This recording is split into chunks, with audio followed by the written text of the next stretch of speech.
बोले वात्सल्य मूर्ति दिव्य तपस्वी आध्यात्मों की राष्ट्र संत आचार्य 108 श्री सुंदर सागर जी गुरुदेव की गुरुदेव की। अपनी चर्चा चल रही है कर्मों की। सारे जीव कर्मों से दुखी है। शायद संसार में ऐसा कोई व्यक्ति नहीं जो कर्मों से सुखी हो। जो जो दुखी है वो किनसे दुखी है? कर्मों से। और जो जो सुखी है वो किनसे? कर्मों से भ्रमित हो जाने से। 8 प्रकार के कर्म थे: ज्ञानावन्नी, दर्शनावन्नी, वेदिनी, मोहिनी, आयु, नाम, गोत्र और अंतः। इन 8 कर्मों में से ज्ञानावन्नी की चर्चा हो गई, दर्शनावन्नी की चर्चा हो गई थी। जो ज्ञान को आवृत करे वो ज्ञानावन्नी है, जो दर्शन को आवृत करे वो दर्शनावन्नी है, और जो सुख दुख के साधन देता है, क्या देता है? सुख दुख के जो साधन दे वो कौन हो गया? वेदनी। जो वेदन कराए अथवा जो सुख और दुख का वेदन कराने वाले साधन देता है उसे वेदनी कर्म कहते हैं। ये 3 कर्मों की चर्चा अपनी हो चुकी थी। यदि हमें आत्मा की शांति प्राप्त करनी है, यदि वास्तव में हमें भगवान आत्मा को जानना है, तो सबसे पहले काम क्या करना पड़ेगा? सबसे पहला काम क्या करना पड़ेगा? पुनीत जी, मोहिनी को समझना पड़ेगा। नष्ट तो बाद में करना, पहले उसे समझना कि मोहिनी है क्या। और जब मोहिनी समझ में आ जाए तो क्या करना है? उसे रखना है। जानने के बाद रखना तो पड़ता है ना। पहले वस्तु जानते हैं, पहले वस्तु देखते हो, फिर वस्तु जानते हो, फिर उसको तिजोरी में। तो मोहिनीकरण को जानना कहाँ रखना है? पवन जी कहाँ रखना मोहिनी को? वो कह रहे धीरे धीरे मोहिनी को नष्ट कर। यदि धीरे धीरे मोहिनी को नष्ट करोगे तो मोहिनी इतनी मजबूत हो जाएगा कि वो धीरे धीरे जाने वाला नहीं है। यदि किसी शत्रु को मारना हो, यदि किसी शत्रु को विनाश करना हो तो क्या करोगे? धीरे धीरे। अच्छा, हाँ तो एकदम। और कहते मोहिनी को धीरे धीरे। आप जब विधान करते हो, जब कोई बड़ा विधान करते हो, या जब कभी आपका नया मकान बनता है, नई दुकान बनती है, या कभी आपने बहुत बड़ी पंचकर्म प्रतिष्ठा करवाई हो, या किसी मुनि संत को लेकर आए हो, उस समय क्या करते हो? 10 दिशाओं का बंधन करते हो। दिशा बंधन करते हो ना, दिशाओं का बंधन, कि हमारे जहां पर कार्यक्रम कर रहे हैं उन 10 दिशाओं में से कोई उत्सव परिचय ना है। उसका मतलब क्या है? कि 10 दिशाओं में शत्रु बैठे हुए हैं, कोई भी कहीं से आ सकता है। इसलिए आप जब सक्रियकरण करते हो तो 10 दिशाओं को बांधते हो। कैसे बांधते हो? धीरे से। आगम में विधि दी है कि जब 10 दिशाओं को बांधना हो तो कैसे बांधना? अपना पौरुष दिखाना। यदि तुम्हारे में पौरुष नहीं होगा तो कोई भी देव आकर तुम्हारे द्वारे हावी हो सकता है। इसलिए जब पंडित जी या भैया जी जब दिशा बंधन कराते हैं तो आपकी मुद्रा बताते हैं। उमंग भैया जी खड़े होना, जरा मुद्रा बताना। सक्रियकरण कराते ना उसकी मुद्रा दिखाना। बता रहे कैसी मुद्रा आनी चाहिए हमको। जब दिशा बदलना करते तो उसकी मुद्रा क्या होती है? ये मुद्रा कैसी है? शत्रु को पराजित करने वाली मुद्रा है।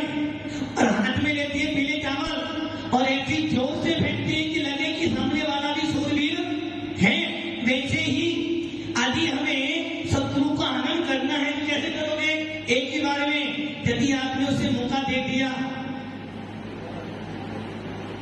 यदि आपको एक बार मौका मिला है,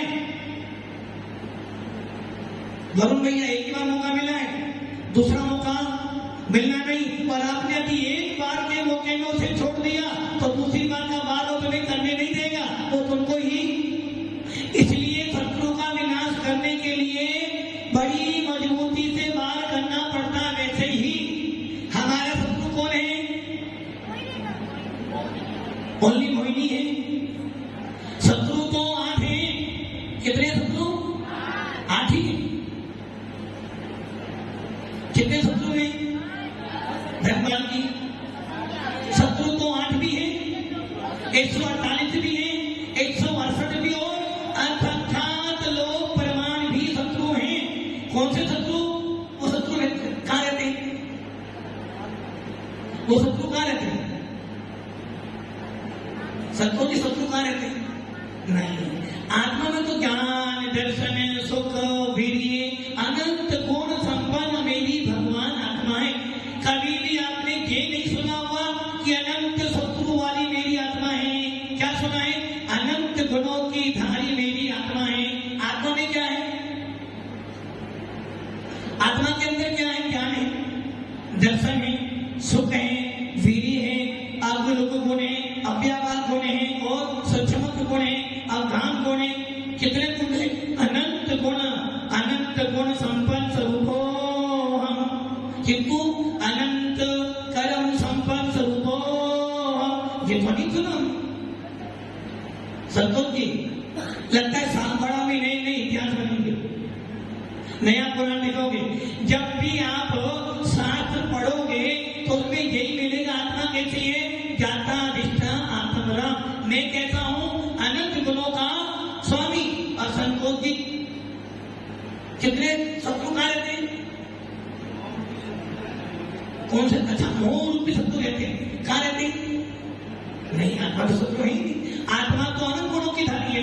अरे भाई, शत्रु तो बाहर रहते हैं। अच्छा, आपका शत्रु कौन है संतोष जी? आपका शत्रु कौन है? आपका शत्रु कौन है? जब वो तो तुम मायाचारी वाली बात कर रहे हो। आपका शत्रु कौन है? जितने मेरा बुरा कर मेरा शत्रु है ना, जो हमारा बुरा करे वो शत्रु है। बुरा कौन करते हैं? देव ठाकुर। और मैं तो देखो, देव ठाकुर ना होते तो तुम कहाँ होते? अभी कहाँ होते? आप घर पर होते ना, पोता गोदे में होता, या मोबाइल पे बात करते, या गाड़ी में घूमते, महाराज के टीवी देखते। महाराज जी आगे तो जब शत्रु हुए ना महाराज जी तुम्हारे, वही तो महाराज जी शत्रु है। आदि नहीं होते तभी तो हम तुम शॉप पर, दुकान पर, पवन जी की दुकान पर ही होते ना। महाराज जी आते ना, अध्यक्ष बनते ना। महाराज जी आते नहीं, कोई यहाँ बैठना पड़ता। तो शत्रु कौन हुए? महाराज जी। और महाराज जी तुम्हारी आत्मा से बाहर है। शत्रु कहाँ रहते हैं? वो कहे पूरे लोक में रहते हैं। क्या करें भैया? सुनील जी बॉडी में रहते हैं। हाँ देखो, शत्रु कहाँ रहते हैं? बॉडी में रहते हैं। और मित्र कहाँ रहते हैं? घर के बेडरूम में रहते हैं। हाँ भैया, सामवाड़ा में जो साधु वाला वो समझे कि हाँ सामवाड़े नए नए सांस लिखो। मतलब कि शत्रु कहाँ रहते हैं? ये ध्यान रख लेना। इस सारी चर्चा का मतलब यही था अभिप्राय विरोचना। शत्रु 2 प्रकार के हैं आपके पास। एक जो बाहर दिखाई देता है और एक जो अंदर बैठा है। जो बाहर बैठा है उसका तो विनाश करने का उपाय सोचते हो। जो बाहर बैठा है उसको तो बुरा लेते हो। जो बाहर बैठा उसके बारे में सोचते हो। किंतु जो अंदर बैठा है, जिस आत्मा के स्वभाव को ढक रहा है, जो मेरी आत्मा के परमात्मा बनने में बाधक है, वो शत्रु मेरी आत्मा में बैठा है। वो हमें दिखाई नष्ट किसको करना है? बाहर वाले को या अंदर वाले को? संतोष जी, मैडम बैठी है। मैडम को मान लो, आपकी मैडम को मालूम पड़ जाए कि संतोष जी के पास 2 संतोष जी उधर देखो, उन्हें मालूम पड़ जाए कि दो मैडम एक बाहर वाली अंदर वाली, बोलो क्या सबसे पहले किसे दूर करोगे? बाहर वाली करोगे।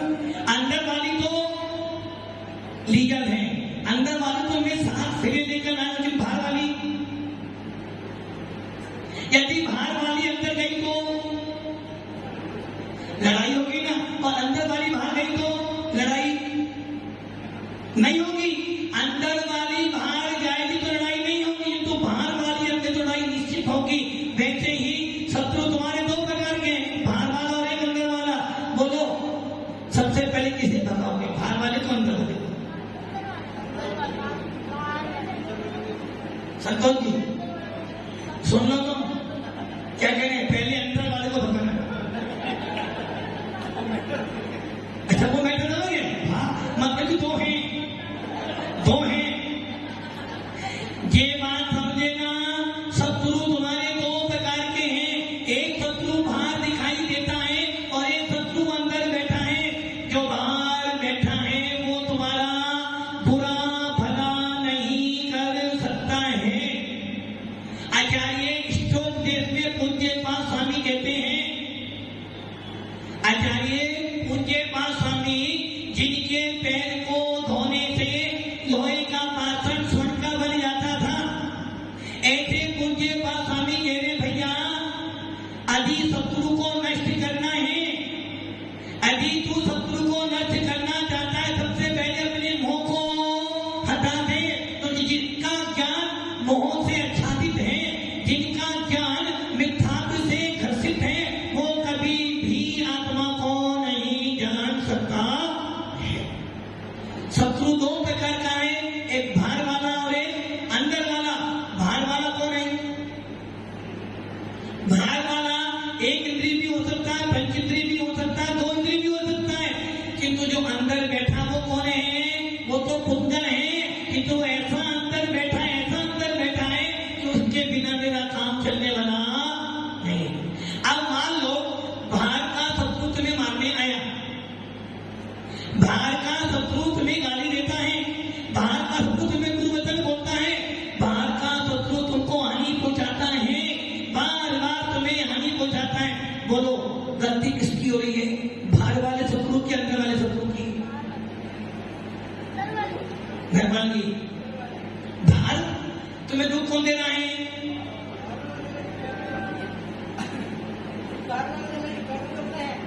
पक्का सोच रहे बालो, आपको 2 दिन से भूख नहीं लग रही, 2 दिन से खाने की इच्छा नहीं हो रही, कहां जाओगे बताओ? क्यों? अभी आपने बोला ना बाहर वाला तो कुछ नहीं कर रहा, जो कुछ कर रहा है अंदर वाला कर रहा है, तो आप 2 दिन से खाना नहीं खा रहे। आप तो एक दिन और देखते, तीसरे दिन भी खाना नहीं खाया, वो कहां जाओगे? रात्रि के बाद क्या कहोगे? क्या गड़बड़ है? किसमें गड़बड़ है? पेट में? पेट में शत्रु कहां बैठे? आप पेट में शत्रु नहीं बैठे। अरे शत्रु तो पूरे शरीर के प्रत्येक प्रदेशों पर शत्रु बैठा हुआ है। गड़बड़ी कौन कर रहा है? बाहर वाला शत्रु गड़बड़ी नहीं कर रहा। यदि मुझे भूख नहीं लगी तो गड़बड़ी कहां पर है? मेरे कर्म का ऐसा ही उदय है कि जो मुझे को ऐसा करा रहा है, इसलिए बाहर का व्यक्ति मुझे सुखी दुखी नहीं कर सकता। सुख दुख देने वाला मेरे स्वयं का कर्म का उदय है। तो डॉक्टर के पास जाने से कर्म अच्छे बन जाएंगे। तो आपने बोला ना पेट में कोई गड़बड़ी है, तो खाना पीने तो कर्म ही तो है। बेटी जब पेट की कर्म में क्या काम करवाया? सुख दुख के साथ आती है, तो आपको साधन तो मुझे भूख नहीं लग रही, तो इसका मतलब कहीं ना कहीं तुम्हारे परिणामों में, तो परिणामों को सही करने के लिए कहां जाना पड़ेगा? डॉक्टर के पास और हमारे पास। तब फिर तुम डॉक्टर के पास क्यों कह रहे हो? इसी प्रकार शत्रु दो प्रकार का है, एक बाह्य शत्रु और एक अंदर शत्रु। यदि आपने अपने अंदर के शत्रु का विनाश कर दिया, बाहर का शत्रु अब तुम्हारा कुछ भी बिगाड़। यदि मेरे परिणाम अच्छे हैं, मेरे भाव बहुत अच्छे हैं, तो सामने वाला कभी मेरा बुरा नहीं कर सकता। और यही कारण है कि मैं मोहिनी कर्म के वशीभूत होता हुआ हर व्यक्ति को अपना दुश्मन मानता हूँ। इसने मेरे साथ में ऐसा किया, इसने मेरे साथ में ऐसा किया, जबकि ये भूल रहे हैं कि भैया गलती तो मेरे ही कर्मों की है। मैंने पूर्व भव में ऐसा कर्म बोया था, आज उदय में। तो क्या करना? मोह को तोड़ो। और मोह को तोड़ने का सबसे अच्छा उपाय है परम स्वाध्याय, उत्कृष्ट स्वाध्याय। जो स्वाध्याय करेगा, जो जिनवानी पढ़ेगा, जो देव सद्गुरु की सेवा करेगा, उसका मोह नहीं टूटेगा। इसलिए शत्रु कौन सा नष्ट करना आपको? अंदर वाला। जब घर जाओ मम्मी जी कुछ बोल दे तो चुप रहना, फिर बोलना नहीं। जब तो 2 शब्द 4 सुनाऊंगी मम्मी जी को, ये सोच रहा मम्मी जी बोल रही है तो मेरे कर्म का उदय है। यदि मैं अब शांत हो जाऊंगी तो कैसे शांत हो? मम्मी समझती क्या? 10 तो सुनाऊंगी। ये समझेना जितना बोलोगे उतना कर्म बोलो। पवन जी सही है ना? पवन जी यदि बहनों कुछ बोलते तो सुननी पड़ेगी ना, बल्कि बेटा है और फिर भाई बोल दे तो बल्कि दांत ऊंचे भी तो ये ध्यान रखना, शत्रु आपके अंदर बैठा है। मात इन 8 कर्मों में से राजा मोहिनी है, इसी का विनाश करना है।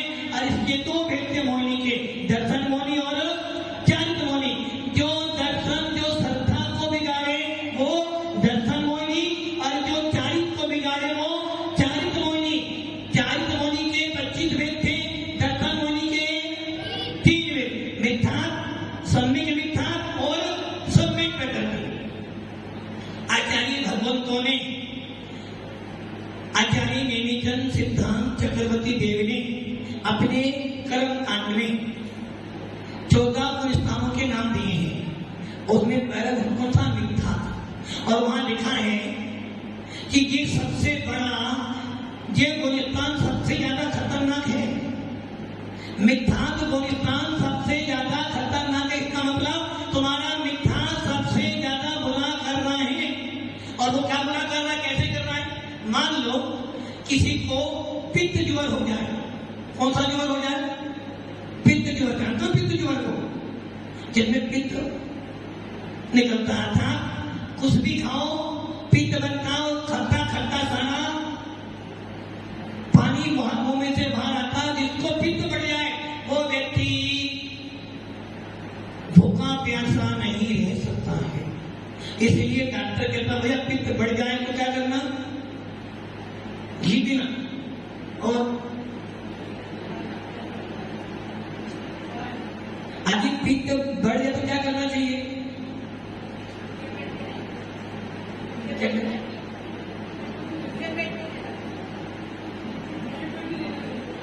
भूखे पेट नहीं करना चाहिए। नहीं, क्या खाना चाहिए जिसको पित्त बढ़ जाए? मीठा। डॉक्टर पवन जी मीठा खा सकते हैं ना? मीठे खाने से पित्त बढ़ता है। आचार्य भगवान कह रही है जिस जीव को, राजू जी, पित्त बढ़ने में क्या खाना चाहिए? सीरा। नहीं, वो भैया मुझसे भी कह रहे थे, वो किसी चौके में वो गुड़ की वो बनी थी, क्या बनी?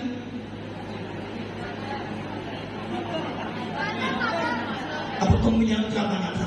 बोला वहां की बहुत अच्छी है। अरे भैया, आचार्य भगवान कह रहे हैं नेमिचंद सिद्धांत चक्रवर्ती, जिसको पित्त ज्वर हो, उस पित्त ज्वर वाले को मीठा भी अच्छा।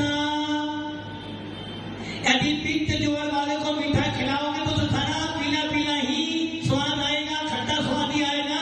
इसलिए पित्त ज्वर वाले को मीठा भी अच्छा नहीं लगता।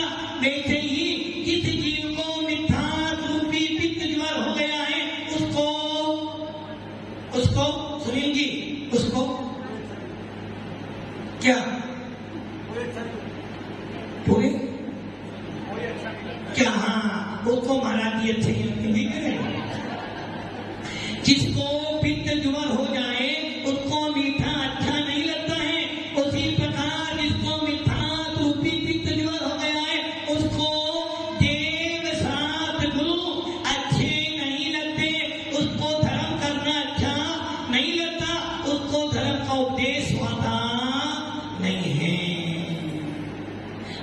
आपको कौन सा ज्वर हो गया है? पित्त ज्वर। कौन बराबर आता है? नहीं, हम तो बराबर आते हैं, हम तो अपनी ड्यूटी बराबर देते हैं। राजू भैया ड्यूटी बराबर दे रहे हैं ना, हम तो अपनी, हम बराबर ड्यूटी दे रहे हैं। आपकी ड्यूटी में तो कमी हो रही है।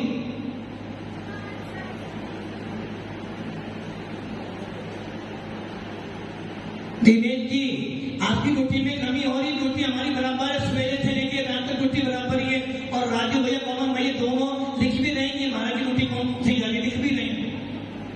तो ये समझ लेना, जिसको मिथ्यात का उदय है, वकील साहब, यदि किसी जीव को मिथ्यात कर्म का उदय है, उसको जिनवानी देव सा गुरु स्वाते नहीं है। वो विद्या पढ़ दो ना, पर छवि भी तेरा की नंगे मुद्रा धरती नाथा मरे पड़े वसु प्रातिहार्य अनंत गुण युक्त कोटि रवि छवि को मिट गयो मिथ्यात्व में मेरो।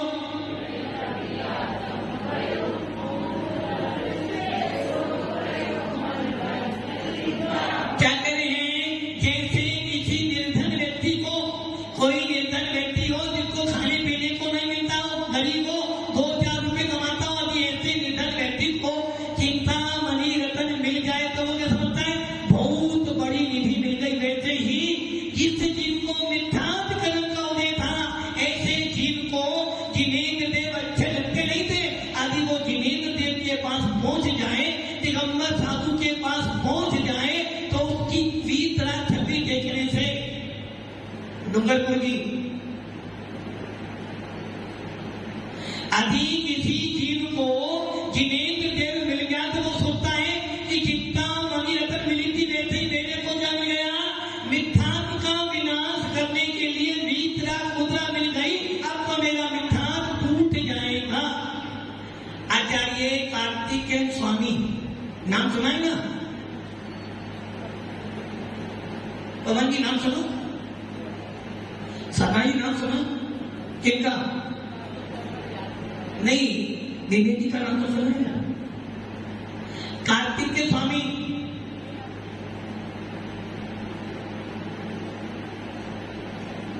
आपने नाम सुना है? खिला जी जानते हो कौन थे? जानते हो कौन थे? नाम सुना, जानते नहीं हो? हाँ, मुझे प्रवीण जी आप जानते हो? उनके पास तो एक ही नाम पढ़ा तो उसे जानते हो। उसमें लिखा है, कार्तिकेय स्वामी लिख रहे हैं, जिस प्रकार चंदन के पेड़ों पर सांप लिपटे रहते हैं और जैसे ही मोर आता है तो वो सांप भी उसको छोड़कर चले जाते, वैसे ही जिस जीव को मिथ्यात कर्म का उदय है और यदि उसको देव सा गुरु मिल जाए और वो थोड़ा सा पुरुषार्थ करे तो उसका मिथ्यात्व भी विनाश को प्राप्त हो जाता है। कार्तिक उन बैठा, आचार्य कार्तिक के, उनकी घटना क्या बता दो, जिनके नाना और पापा एक ही थे। ललित जी समझ जाए? नहीं समझे? नाना और पापा एक ही हैं। नाना और पापा, ऐसा हो सकता है क्या? नहीं समझे? जिसने जन्म दिया वही उनका पति बन गया। अर्थात कार्तिक के स्वामी के नाना और पापा एक ही थे। बात समझ आ गई ना? और उनको जब ये पता चला कि मेरे नाना ही मेरे पिताजी हैं, उसी दिन घर छोड़कर मुनि बन गए। नाना और पिताजी एक ही हैं और उन्हें चलती कार्तिक उपेक्षा, जिसमें 12 भावनाओं का चिंतन है। तो यदि आपको मिथ्यात्व छोड़ना है तो आचार्य समर्थ स्वामी, जिनकी चर्चा बहुत लंबी है, वो कह रहे हैं इस पूरे विश्व के अंदर सबसे बड़ा मित्र तुम्हारा कौन है? संतोष जी, आपका पूरे दुनिया 7 में सबसे बड़ा मित्र कौन है? संतोष जी, आपका 7 बड़ा मित्र कौन है? कौन? हाँ, वो तो सही है। मां तो बाप बड़ा ना भैया, सबसे बड़ा मित्र कौन है आप लोगों का?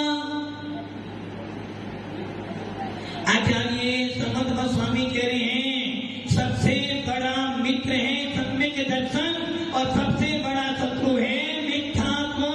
इससे बड़ा कोई तुम्हारा शत्रु, और इसको विनाश करने के लिए बड़ी मेहनत। यदि मिथ्यात्व नष्ट हो गया तो समझ लेना आपने विजय प्राप्त कर ली।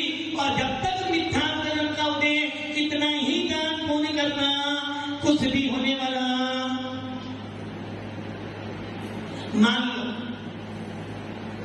मान लो सुनील जी भादो आने वाले हैं। क्या आने वाले हैं? और उन भादों के अंदर पूजा के 10 दिन भी आने वाले हैं। 10 दिन आपको भगवान की पूजा भी करनी है। कौन से भगवान की? कौन से भगवान? कोई से भगवान हो, कोई से भी, लाल पीले सफेद और जैन, कपड़े वाले बिना कपड़े वाले, दिगंबर। मान लो आपको 10 दिन दिगंबर मुद्रा वाले भगवान की पूजा करनी है। फिर आपको पूजा करनी चाहिए। अब मान लो आपको 10 दिन पूजा करनी है। उन 10 दिन में से एक दिन आपका नंबर आ जाता है कपड़े वाले भगवान के पास जाने के लिए। कपड़े वाले भगवान के पास जाने के लिए कि भाई तुम्हारी तरफ से आज क्या है? ओम जय महावीर प्रभु, स्वामी जय महावीर प्रभु, कुंडलपुर अवतारी। जाओगे ना? जाओगे नहीं जाओगे? पहुंच जाओगे। एक दिन पूजा करने, आरती करने जाना ही पड़ेगा ना। आदि आप वहां गए, अब बताओ वहां पे जो भगवान बैठा है, वहां पर जो देव बैठा है, उसको हाथ जोड़ोगे? जोड़ोगे ना? और जब अपने मंदिर आओगे तो वहां भी हाथ जोड़ोगे। दोनों में अंतर क्या? दोनों भगवान नहीं। जूना मंदिर वाले भगवान, जूना मंदिर का भगवान है नहीं कोई। जूना मंदिर वालों के भगवान ही नहीं है हमारे आगे। ना जूना मंदिर, ना सिद्धों का मंदिर, ना गांधी मंदिर, भगवान के जो नाम कोई होते हैं। आपको कौन से भगवान? गांधी मंदिर, जूना मंदिर नहीं। कौन से? गांधी वालों, गांधी मंदिर वाले, जूना मंदिर वाले। जूना मंदिर, ये जूना मंदिर वाले भगवान को भैया पहली बार ये कहां से लाए तुम ना? उन्होंने भैया तुम्हारे सामने में ऐसे भगवान होते हैं। जूना मंदिर वाले आदिनाथ, शेषदेव वाले आदिनाथ, यही कौन से भगवान? जूना मंदिर वाले। वो कह रहे हैं मैं भी जूना मंदिर वाला ही।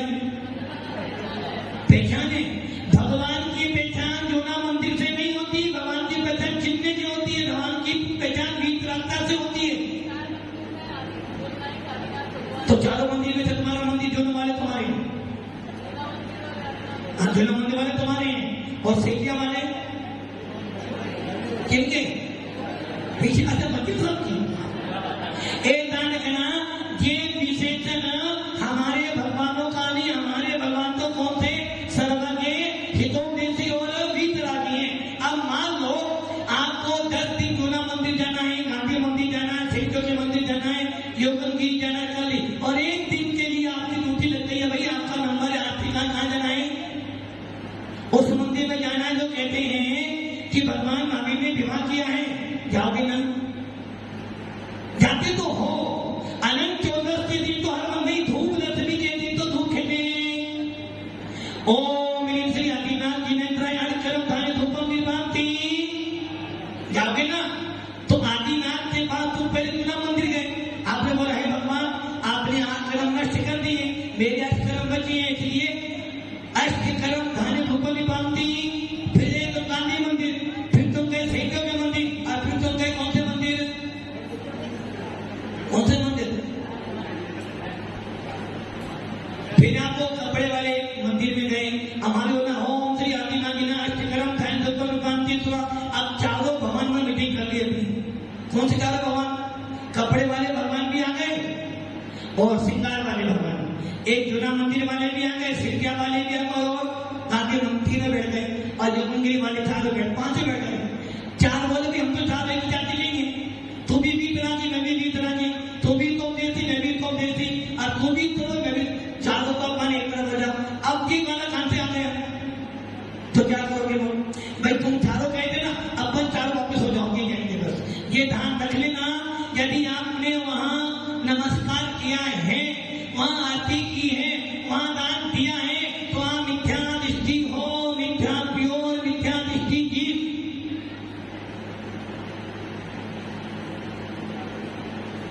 सुनाई दे रहा है सर? वकील साहब देते हो, जाते भी हो, और हाथ भी सवेरे सवेरे हम जब शुद्धि पर जाते हैं तो बीच में जो नया मंदिर है शांति नंदी का, उसके सामने छोटी सी क्या बनी, छोटा सा मंदिर है, उसके कौन है अंदर, कौन सी माता है? ये संतोष, आप ही बैठे हो कर, आप ही संतोषी बैठी, संतोष लक्ष्मी माता। ओहो, आपको नाम भी आते, तो इसका मतलब जरूर जाते हैं, जरूर। अब वो जो मंदिर बना है, हम जब सवेरे सवेरे जाते हैं, 4-5 पुजारी धोती दुपट्टा पहनकर जाते, सबसे पहले वहां माथा टेकते हैं, और उसके बाद भगवान के पास जा रहे, समझे ना, प्योर प्योर प्योर मिथ्या दृष्टि।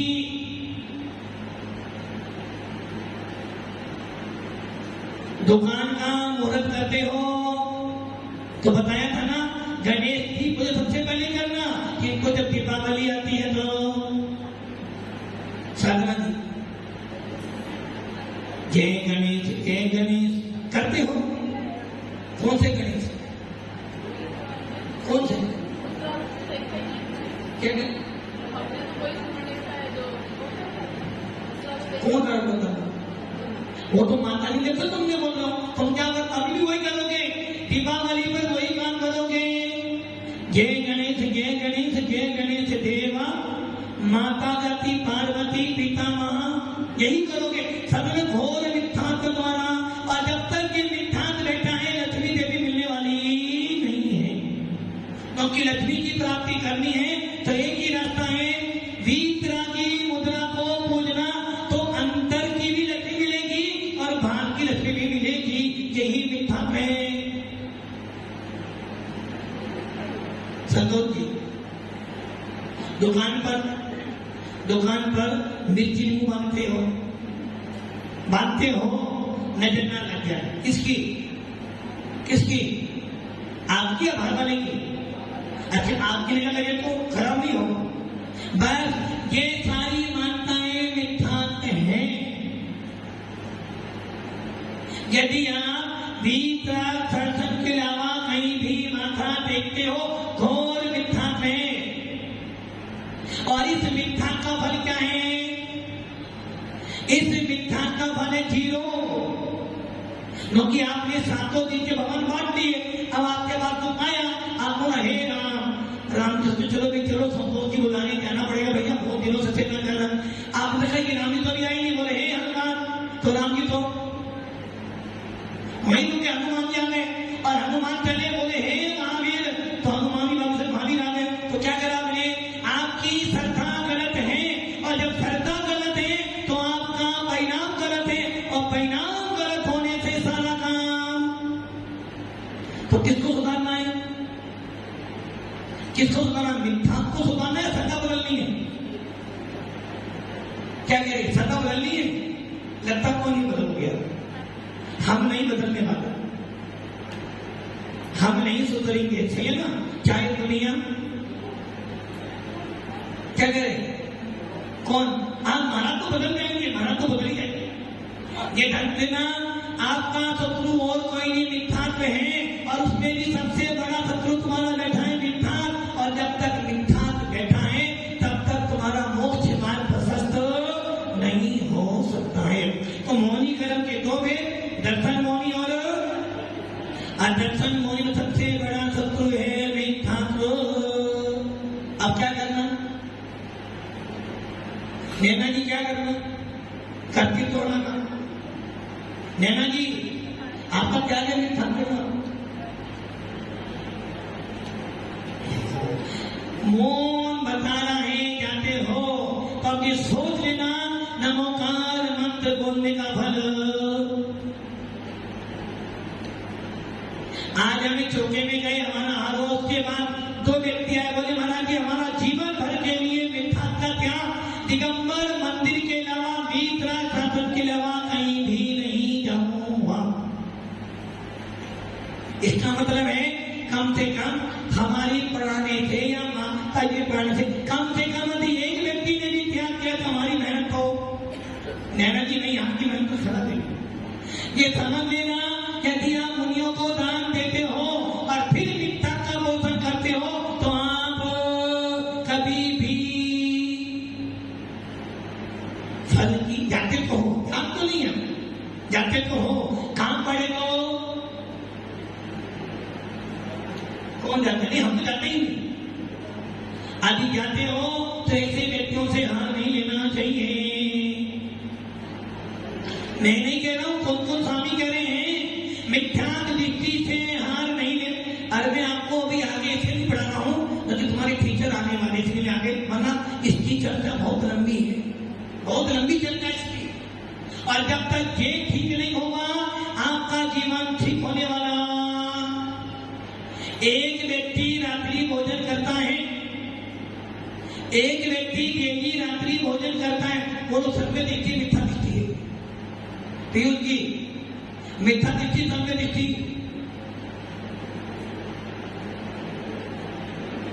मिथ्या दृष्टि, राजू जी मिथ्या दृष्टि।